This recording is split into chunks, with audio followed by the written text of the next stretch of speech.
আসসালামু আলাইকুম সবাইকে। কেমন আছেন আপনারা সবাই? আশা করছি অনেক ভালো আছেন। আমি আলহামদুলিল্লাহ অনেক ভালো আছি। কাছে এবং দূরে যে যেখান থেকে আমার ভিডিওটি দেখছেন সবাইকে স্বাগত জানিয়ে আমি নতুন একটি ভিডিও শুরু করছি। আজকে আমার একটা লেজি মর্নিং রুটিন আপনাদের সাথে শেয়ার করব।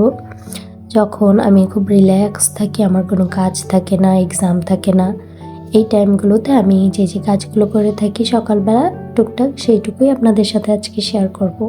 সকালবেলা যেদিন আমার মন ভালো থাকে আমি ঘুম থেকে উঠে আগে আমার বিছানাটাকে ক্লিন করি। এরপর আমার পুরো বাসাটাকে একটু ঝাড়ু দিয়ে নেই।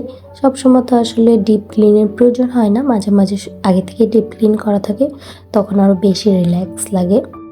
এই তো আমি সকালবেলা উঠে সব কাজকর্ম মোটামুটি শেষ। এখন একটু খাওয়া দাওয়া করব।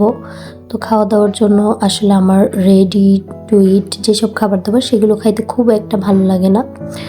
তবে আমি এইভাবে পুষ্টি বানায় রাখি, মানে ওই যে ছোটো থাকতে যে চাল আর ডাল গুঁড়া করে যেটা আমরা খাইতাম আর কি, আমাদের এদিকে আমরা ছোটো থাকতে বেশ অনেকটাই খাইতাম। এখন আসলে বড় হওয়ার পর আস্তে আস্তে সেটা অনেক কমে আসছে, আর এখনকার বাচ্চা কাচ্চা এগুলো খায়ও না, বাট আমার কাছে বেশ ভালো লাগে। তো আমি আগের দিন একটু বেশি করে করে রাখছি যে মাঝে মাঝে খাইতে ইচ্ছে হলে খাবো। এটা আমি যেভাবে খাইতে পছন্দ করি সেইভাবে বানিয়ে খাচ্ছি। এছাড়াও এটা পানির সাথে গুলিয়েও খাওয়া যায়, এটাও বেশ ভালো লাগে খাইতে। আসলে বাসাটা ডিপ ক্লিন করার পর নিজেকে একটু প্যাম্পার করার পর যখন একটু রিল্যাক্স মুডে থাকি তখনই আমার দিনটা আসলে খুব ভালো যায়, অ্যান্ড আমি খুব সকাল সকাল উঠে পড়ি। সবসময় আসলে সকাল সকাল ওঠা সম্ভব হয় না, কারণ আমার বেশ রাত জাগা একটা অভ্যাস আছে, মানে অনেক বছর ধরে। এটা আমি চাইলেও ঘুমাইতে পারি না, মানে আমি ঘুমানোর চেষ্টা করি, কিন্তু একদিন যদি আমি জেগে থাকি যে রাত্রে একটু অন্য কোনো কাজ পড়ে গেল, একটা দিন যদি আমি জেগে থাকি এরপর থেকে আমার আর ঘুম আসে না। এরকম আরও নানান বিষয় আছে, ছোটোখাটো বিষয় যেগুলো অনেক বড় বড় ইস্যু ক্রিয়েট করে। মানে আমার চোখের নিচে এখন জাস্ট অনেক ডার্ক সার্কেল পড়ে গেছে, মানে কোনো অপরিচিত মানুষ দেখলে ভাববে যে আমি হয়তো বা ওই যে সনি আউটের যে ভূত ছিল সে ভূত হয়ে গেছি।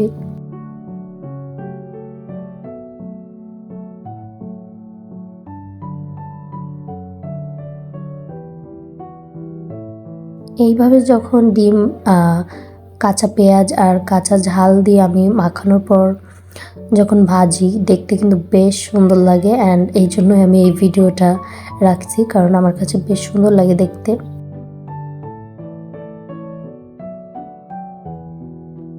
এরপর আর কি বড় একটা ডিম ভেজে নিলাম। আসলে এই বড় ডিম দেখলেও আমার কাছে বেশ ভালো লাগে।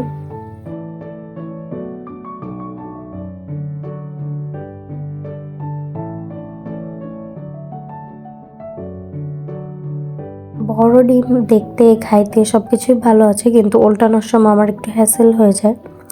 মাঝে মাঝে খুব সুন্দর করে উল্টানো যায়, বাট আজকেরটা কেন জানি একটু নরম নরম লাগতেছিল, উল্টাতে গেলেও ভেঙে ভেঙে যাচ্ছিল। তো আমি 2টা খুন্তি দিয়ে উল্টিয়ে ফেলেছি, তাও ছিঁড়ে গেছে। এরপর আমি 2 ভাগ করে নিয়েছি।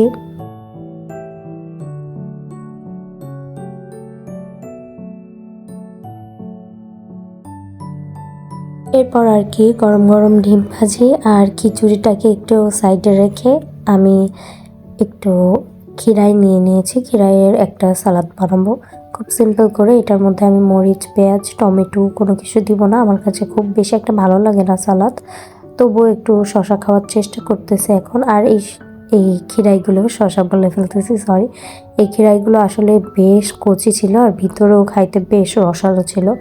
কিছু কিছু শশা আছে যে ভিতরে অনেকটা বিচি বিচি বড় হয়ে যায়, ওইগুলো খাইতে একদম বিচ্ছিরি লাগে, কচকচ করে।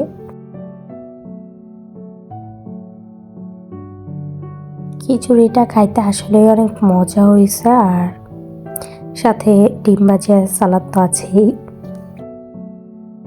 এরপর আর কি খাওয়া দাওয়ার পর একটু বেসিনে এসে সব কিছু ধোয়া ফেলা করে নিলাম, বেসিনটাকে ক্লিন করে নিলাম। এরপর আমি গোসল করে চলে আসছি। এখন একটু ক্রিম, আতর, ময়শ্চারাইজার, লোশন এগুলো ইউজ করব। আবারও সেই পুরনো কথা বলছি, ভিডিওটি ভালো লেগে থাকে লাইক অ্যান্ড সাবস্ক্রাইব করবেন, আর কোনো কিছু জানার প্রয়োজন হলে আমাকে কমেন্ট করতে পারেন। তো আজকের ভিডিওটি এই পর্যন্তই। সবাই ভালো থাকবেন, সুস্থ থাকবেন। আল্লাহ হাফিজ, আসসালামু আলাইকুম।